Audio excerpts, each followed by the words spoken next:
Over in Israel, Jerusalem intensifying strikes on Gaza City overnight. Prime Minister Netanyahu says the nation's military has now begun an intensive operation. Secretary of State Marco Rubio spoke to reporters as he landed in Doha. As you saw, the Israelis have begun to take operations there, so we think we have a very short window of time in which a deal could happen. We don't have months anymore, and we probably have days and maybe a few weeks, so it's a key moment. Joining us now from Jerusalem is Bloomberg's Dan Williams. Dan, this Gaza City operation announced by Israel almost 6 weeks ago, it's taken quite a long time to implement. What are the reasons? Well, I'd say that as that saber was being drawn, a saber that Israel said was required to finish off Hamas, to decapitate Hamas, if you like, it was also being rattled.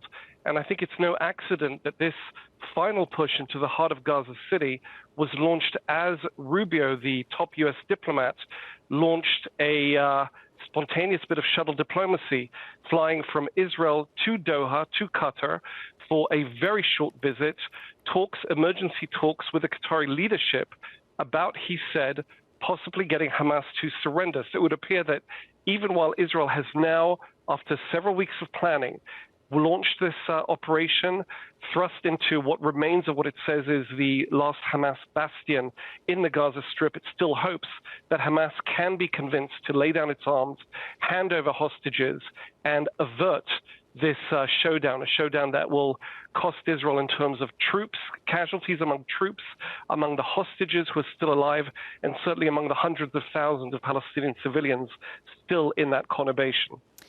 And then how does it all square with the Secretary of State Marco Rubio's visit to Qatar today? He's trying to get the Qataris to start mediating again, right? Yes, I mean, it's sort of a minuet. You have the Israelis going in strong and loudly and destructively with this operation. It's worth noting the Israelis haven't said explicitly that their troops or tanks are presently in the heart, in central Gaza City. They say they're on the way there. It's a distinction that's important because as soon as you'll see tanks in the heart of Gaza City, you'll know Gaza City has fallen effectively, and Hamas will certainly know that. So while the Israelis are signaling that they're going in the coming days and weeks, Rubio is signaling that there is a way out, a non-violent way out. If Hamas that's being represented in mediation talks by Qatar, can be convinced to surrender and end the war that way. So tanks and troops on their way, according to the Israel Defense Forces, to Gaza. As you say, if we see pictures of that or if we know that they are there for sure, what else does that signify? Well, Israel hopes that would be the end of the war militarily because its strategy has been dubbed by Israeli media as what's called conquer and crush, meaning Israeli forces advance slowly. They churn up anything that might be used by Hamas for military installations, bunkers. That includes a great deal of Palestinian dwellings, and effectively make sure that there can be no return there. This requires corralling Palestinian civilians in DP camps, large DP camps in the central of the Gaza Strip, effectively depriving Hamas, what fighters survive, of the weaponry to continue the fight. Israel hopes that will spell a de facto victory and a recovery of those hostages, dead or alive.